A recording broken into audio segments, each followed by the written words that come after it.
అందరం వస్తే కొంచెం మంచిగా ఉంటదని వచ్చినందుకు ఏ సౌకర్యాలు లేవండి. ఇన్ని కోట్లు అన్ని కోట్లు పెట్టి మేము అన్ని చేసినాము, ఇది చేసినాము అది చేసినాము. సరే పుణ్యాత్ములు శాంక్షన్ చేసిండ్రు మంచిగా చేసిండ్రు అంటే అది బాగుంటది. ఒక్కటి కూడా లేదండి. ఒక్కసారి ఇవన్నీ చూడండి. నడవడానికి కూడా అన్ని ముళ్ళ కంపలు, రాళ్ళు, రప్పలు.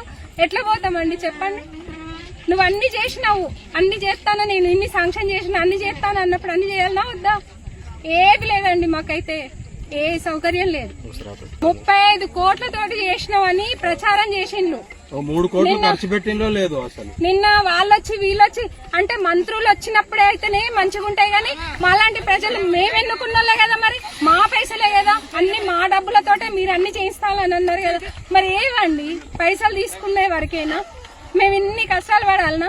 మరి ఎందుకు ఇన్ని ప్రచారాలు చేస్తాను? చెయ్యకండి. ఈ జనాలందరూ ఇక చూడండి ఎంత అవస్థలు పడతానో మేమందరము. మా కోసం పోసుకోవడానిక మీరు ఇన్ని ప్రచారాలు చేసేది? మా డబ్బులు తీసుకొని మీరు బాగుపడడానిక అంటాము, చేసేస్తామా?